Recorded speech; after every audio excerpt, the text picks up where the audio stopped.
And we're live. It says we're live. Welcome to the show. Those of you that have been here before, welcome back. If you're new, welcome. Tonight we'll be talking about the hurricanes in Florida. We'll be talking about the Beirut strikes and a little story about Trump and, well, not a story, but a little about Trump and something a little bit more local, a little Minnesota news, Minneapolis news. That's what we're gonna be talking about today. Anyway, this live stream is brought to you by, well, y'all, the subscribers, the viewers, you you guys. That's it's brought to you by you guys. Wouldn't be doing this if it weren't for you. Appreciate y'all. Love you. If you like this stuff, do the YouTube stuff, hit the like, subscribe. You know the drill. Anyway, on to the news. First story comes out of usanews.com or usnews.com. It's about the hurricanes in Florida, and the death toll from Hurricane Helene or Helene, however they want to pronounce it, I'm going to call it Helen, has reached at least 44. So the death toll's reached about 44 people.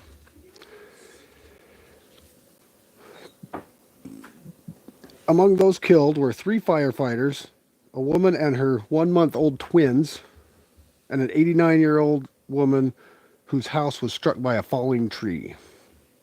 According to the Associated Press tally, the deaths occurred in Florida, Georgia, North Carolina, South Carolina, and Virginia. It was a big hurricane. Covered a lot of states. Category 4 hurricane knocked out power to some hospitals in southern Georgia, and Governor Brian Kemp said authorities had to use chainsaws to clear debris and open the roads. So hospitals shut down, roads closed. It's kind of what we prepare for. That's kind of what we're trying to prepare for, is stuff like this. I mean, a lot of people, they prep for end of the world, type stuff, but this is a lot more likely. Stuff like this, hurricanes, tornadoes. Moody's Analytics said it expects 15 to 26 billion dollars in property damage. That's a lot. The wreckage extended to hundreds of miles northward to northeastern Tennessee, where a dangerous rescue situation by helicopter unfolded after 54 people were moved to the roof of the Unicoi County Hospital as water rapidly flooded the facility. Everyone was rescued, and no one was left at the hospital as of late Friday afternoon.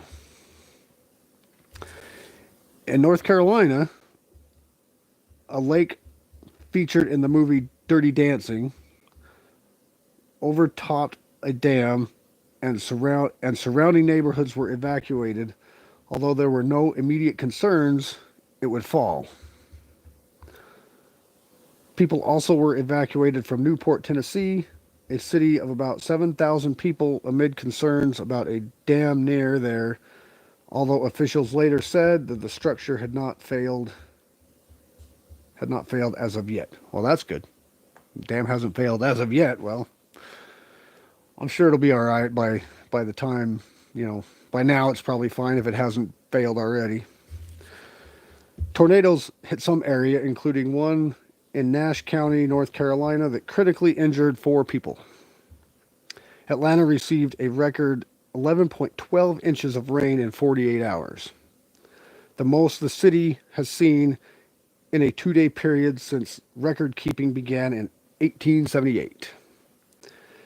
Georgia's Office of State Climatologist said on social media platform the previous mark of 9.59 inches was set back in 1886. So it's been 150 years. It got some heck of rain. That's a lot of rain. Some neighborhoods were so badly flooded that only car roofs could be seen poking above the water. Yeah, it's a lot of water. Climate change has exacerbated conditions that allow such storms to thrive, rapidly intensifying in warming waters and turning into powerful cyclones, sometimes in a matter of hours. There you go. Let's start blaming climate change for that. Climate change has been happening for since the world's been in existence, and it's going to keep happening. And there's really nothing any humans can do to stop it. You know, they can maybe slow it down a little, but they're not going to. No matter what we do, climate change is climate change. It's going to happen. It's natural occurring.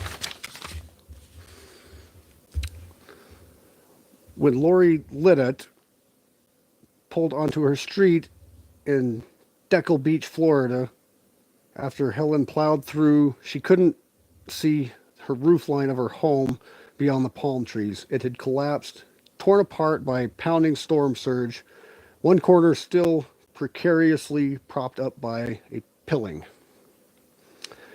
It took me a long time to breathe, Lidditt said. As she surveyed the damage, her name and phone number were still inked on her arm in permanent marker, an admonition by Taylor County officials to help identify recovered bodies in the storm's aftermath. The community has taken direct hits from 3 hurricanes since August of 2023. 3 in about a matter of a year. That's a lot of hurricanes. They've been. I'd probably avoid those areas if you can. Just saying. All 5 who died in one Florida county were neighborhoods where residents were told to evacuate, said Bob Gotlery, the sheriff of Pinellas County in the St. Petersburg area. Some who stayed ended up having to hide in their attics to escape the rising water. He said the death toll could rise as crews go door to door in flooded areas. More deaths were reported in Georgia and the Carolinas, including 2 South Carolina firefighters and a Georgia firefighter who died when a tree struck their trucks. Firefighters, the responders, the ones going in there to try and save people. Let's see. Video on social media showed streaks of rain and siding coming off buildings in Perry, Florida, near where the storm hit land. A news station showed a home that was overturned and many communities established curfews. Sounds like they got a pretty bad one right there. When the water hit knee level in Kara O'Neill's home in Hudson, Florida, she knew it was time to go. There's a moment when you're thinking, if the water gets above the level of the stove, we're not going to have much room to breathe.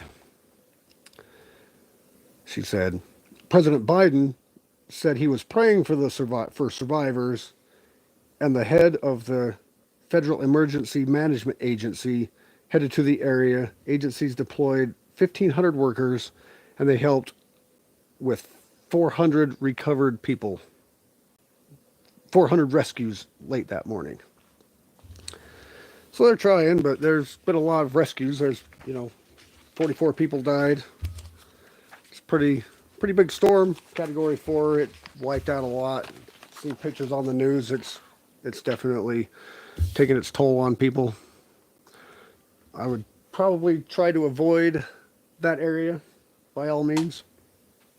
Especially live there. I don't know if I could live there if they get that many storms, but yeah, it is what it is. I mean, people like the area. It's right by the beach, and it's a nice place, but you just get hit by storms a lot there. Okay, next article is from the BBC. Huge Beirut strike leaves West powerless as Israel chases victory. This is about that Israel strike on Beirut, Lebanon, where it happened the other day. I'm sure you've heard of it. It kind of all over the news right now. But it says it's time to stop talking about the Middle East being on the brink of much more serious war. After the devastating Israel attack on what it said was the Hezbollah headquarters in Beirut, it feels as if they're tumbling over it. It was a huge series of blasts, according to the people who were in Beirut. It was the most powerful heard in any of the Lebanon wars. In the hours after the attack, Israeli media reported that the Hezbollah leader, Hassan Nasrallah, was the target. On social media channels and TV stations were full of speculation about whether he had been in the building that was targeted and whether he had survived. Well, since I printed this off, it's since been confirmed that he was in that building and he is dead. So he's, the Hezbollah leader is gone. It's been confirmed. So that was after I printed this off. I heard about that. But as rescue workers searched for survivors in the rubble, Hezbollah's silence on the matter redoubled the speculation. It was not the end of Israel's Air Force's bombing missions for the day. The Israeli military announced that it was continuing to attack Hezbollah targets. Earlier in the day, there were hopes, admittedly faint ones, that Israel's Prime Minister Benjamin Netanyahu was at least prepared to discuss a proposal for a 21-day ceasefire. It came from the U.S. and France and was backed by Israel's most significant Western allies. But in a typical defiant and at times aggressive speech to the UN General Assembly in New York, Netanyahu did not talk about diplomacy. Israel, he said, had no choice but to fight savage enemies who sought its annihilation. Hezbollah would be defeated, and there would be total victory over Hamas in Gaza, which would ensure the return of Israeli hostages. Far from being lambs led to the slaughter, a phrase sometimes used in Israel to refer to the Nazi Holocaust, Israel said was winning.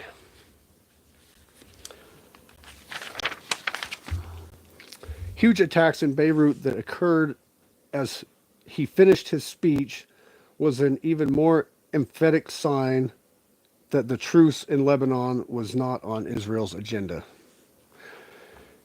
He wants to win. He doesn't want to settle. He wants to win.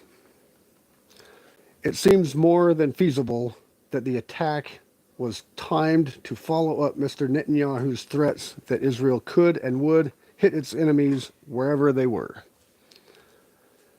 The Pentagon, the U.S. Defense Department, said it had no advance warning from Israel about the raid. So they're saying the Pentagon said they didn't know about it. Israel just did it without telling anybody. U.S. Secretary of State Anthony Blinken defended the policy he has worked on for months. He said there was still room for negotiation. That assertion looked hollow.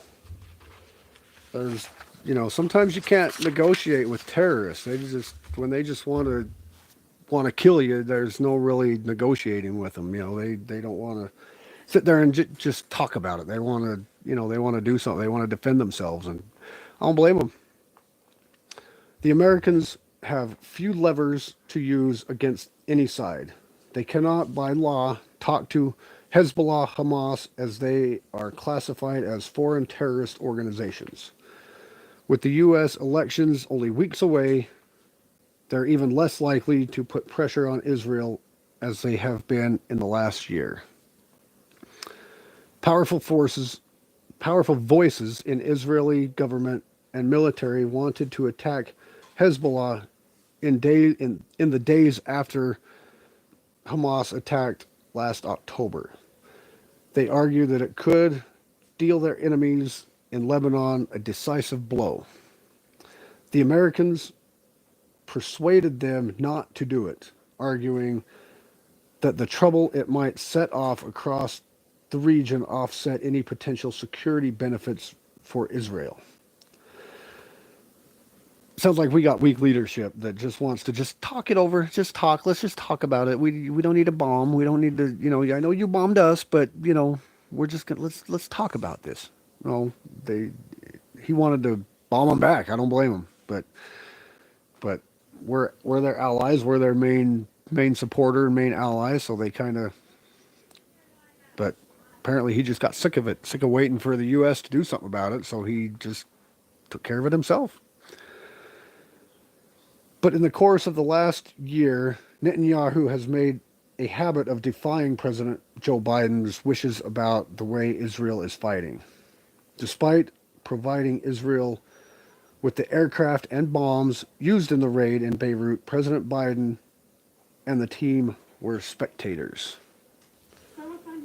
Because Biden's weak, and he doesn't want to look bad, so he's either denying it or he didn't want to look bad by bombing them, because there are a lot of people that support the Palestinian people and stuff. So he doesn't want to look bad to those guys because they're his voters, or they were his voters at the time. But now as he's not running, they're still voting for his side, and it is. But he's weak. They're weak.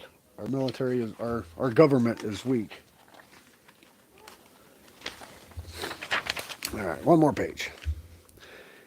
His policy for the last year, as lifelong supporter of Israel, was to try and influence Netanyahu by showing solidarity and support, delivering weapons and diplomatic protection. Biden believed that he could persuade Netanyahu not just to change the way Israel fights. The president has said repeatedly that it is imposing too much suffering and killing too many Palestinian civilians, but had to accept American plan for the day after that rested on creating an independent Palestine state alongside Israel. They don't want to be next to him. They don't want to be friends. They never have. They never will. I mean, if you're a Bible believer, even way back then, they've hated each other. They hate each other. They always have and they always will. They're not gonna be friends. They're not gonna just be sovereign states next to each other. It's not gonna happen. They've hated each other forever, and that's just the way it is, and it's just the way it was, and it's the way it will be. Netanyahu rejected the idea out of hand and has ignored Joe Biden's advice. Can't say I blame him there. After the attack on Beirut, Blinken repeated his view that a combination of deterrent and diplomacy had staved off a wider war in the Middle East. But as the events spiraled out of U.S. control, he is not sounding convinced. That's because they're tired of waiting on our weak government to come in and help them. So it's like, if you're not going to help us, we're going to do it ourselves. They're tired of all the talk. They're trying to peace talk, but they're not. It's not working. They keep. So it's like, what? Let's take them out ourselves then. If you're not going to, we will. Big decisions lie ahead. First of all, with or without Nasrallah, Hezbollah is going to have to decide how to use its remaining arsenal. Do they use it to try and mount a much heavier attack on Israel? If they don't use their remaining rockets and missiles in storage, they might decide Israel will get around to destroying more of them. So Israel's been knocking out their missile storage facilities, and they're running out of missiles, and if they don't use them, they're going to lose them, basically. Use it or lose it. The Israeli also face highly consequential decisions. They have already talked about a ground operation against Lebanon, and while they haven't yet mobilized all the reserves they might need, an invasion is on their agenda. So they're thinking about sending in some ground troops, some people to go in there and, fight guerrilla warfare type. Some in Lebanon believe that a ground war in Hezbollah, that in a ground war, Hezbollah could negate some of Israel's military strength. Yeah, I mean, people are going to die on both sides if you send people in there. It could happen, but they need our help.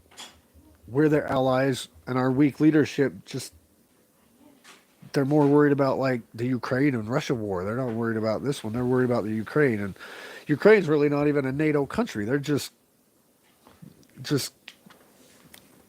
uh, what's his name, Zelensky and Biden are just they're buddies, and that's why we're helping Ukraine more. We've sent way more money and resources to Ukraine than we probably ever will to Israel, at least right now, at least in this particular war. But Western diplomats among Israel's staunchest allies were hoping to calm matters, urging Israel to accept a diplomatic solution. They will now be looking at events with dismay and also a sense of powerlessness. The big they just want to talk. They just want to talk it out and try and come to peace. And I'm not against peace, but I'm also not against defending yourself if somebody's coming at you. But anyway, I do appreciate all you watching.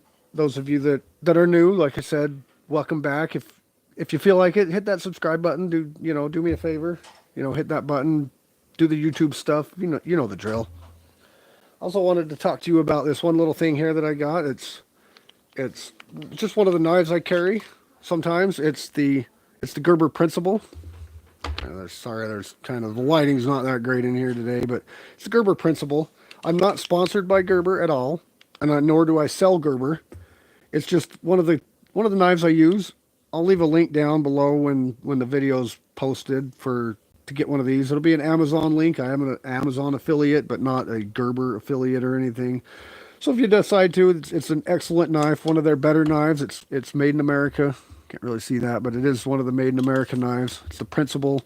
It's kind of smaller, so it's very lightweight. Fits in your pocket. It stays sharp really well. I think it's 420 high carbon steel. Stays sharp, keeps an edge really well. I'll leave a link down below so that if you want to pick your one up, you get a good solid knife for a decent price. It's like $60 or something like that. So it's a good price. And you'll also be helping me out with a few pennies. I mean, it's not much, but hey, it's helped me out a little bit. Doing awesome. Again, I appreciate y'all. No pressure no pressure for any of that. Just hit that subscribe button. Take you the 5 seconds. Hit the button. Do the YouTube stuff. You know the drill. Appreciate y'all. Love you. Okay, next one is from Fox News, and it's one about Trump. Trump is briefed on real and specific threats from Iran to assassinate him, the campaign says. This is kind of a short one, but former President Trump was briefed Tuesday about real and specific threats from Iran to assassinate the Republican presidential candidate, according to his campaign. Iran's aim to assassinate Trump is part of the Islamic Republicans' effort to destabilize and sow chaos in the United States. So they're looking to start stuff in the United States, not just him, but that's the start of it. Get rid of him, and then they can come in and they can do their thing on us. Trump's campaign communications director Stephen Chung said in a press release. That's what he said.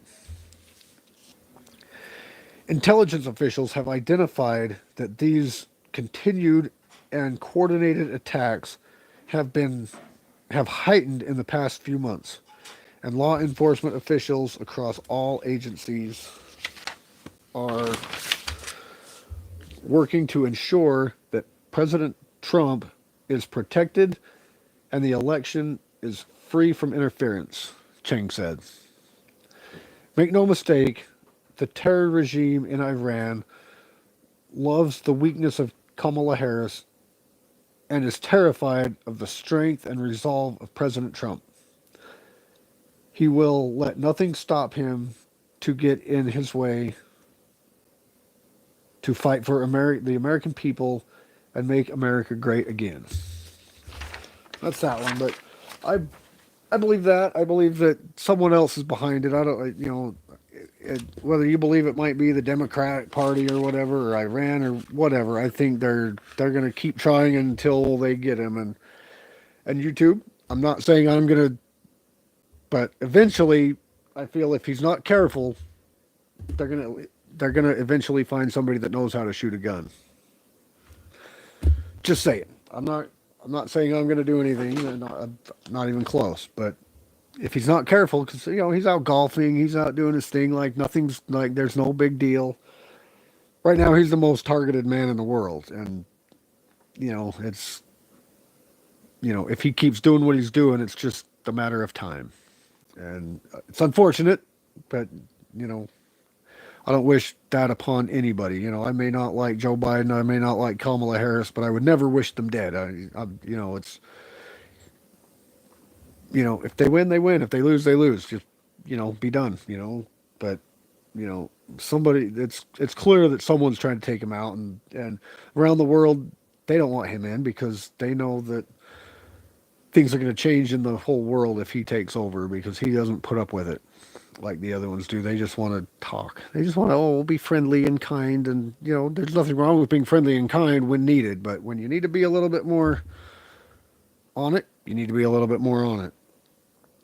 All right. The next one is from Minnesota, Minneapolis. It's kind of I don't know. It's hard. It's a killing near the same Minneapolis intersection for the second straight weekend. And these arguments, it's some arguments that escalated into something, and basically it was basically a killing right around the same intersection 2 weekends in a row, the same spot. Basically is what it's saying. So on September 16th, a hit-and-run motorist drove into a crowd after a fight, killing a teen girl. On September 23rd, 2 were killed in a shooting.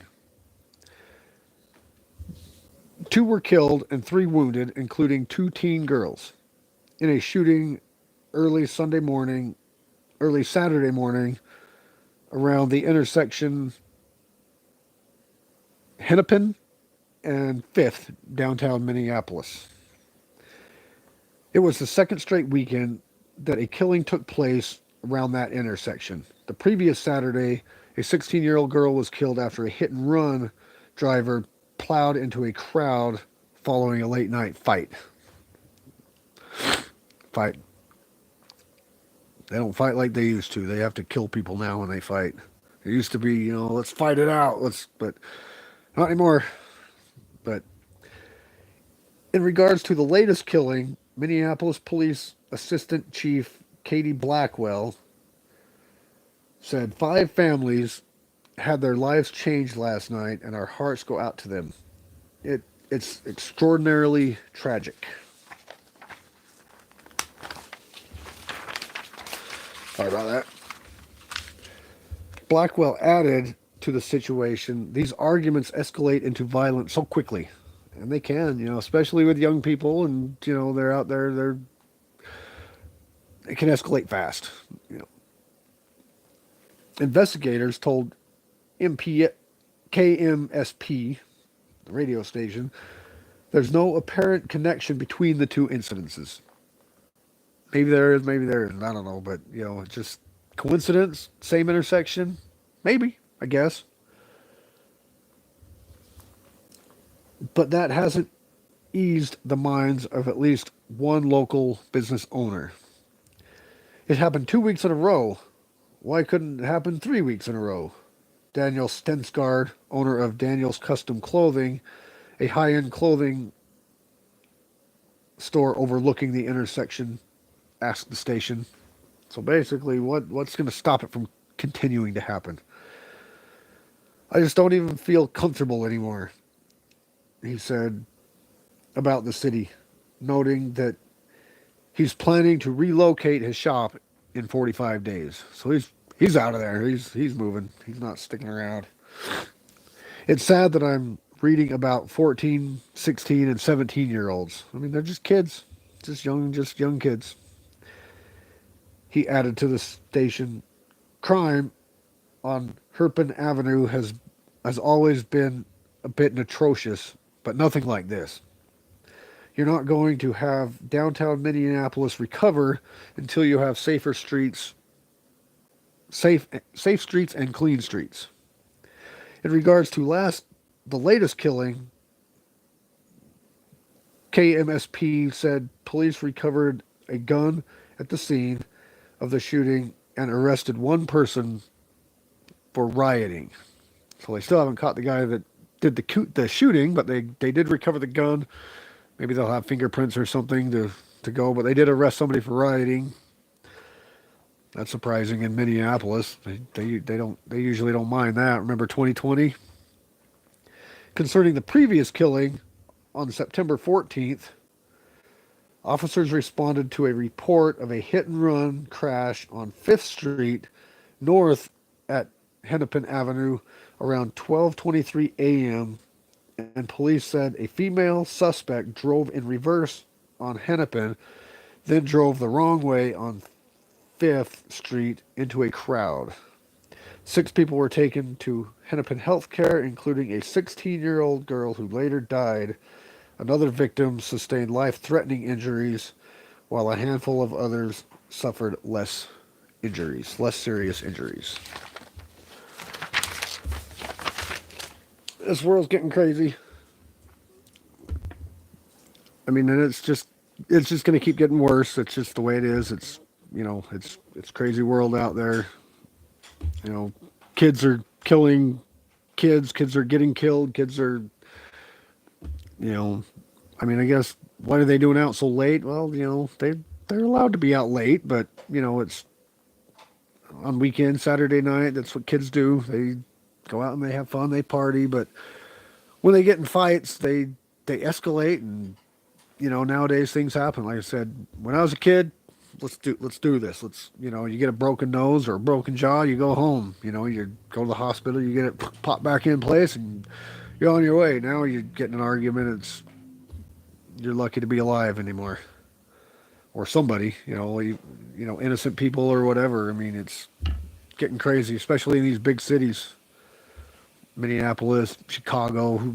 Chicago's crazy too. But all these big cities they're like that. But anyway, that's what I got for you today. Appreciate y'all. Love you. Couldn't do it without you. Do the YouTube stuff. Hit the like, subscribe, comment, share. You know the stuff. YouTube stuff. There's that super thanks, all that stuff. If you want that link to that knife to help me out with a couple pennies, I'd appreciate it. If not, just do the normal stuff. That's all I ask. Just subscribe. Appreciate y'all watching. Love y'all. Couldn't do it without you. Wouldn't do it without you. I'll see you in the next one.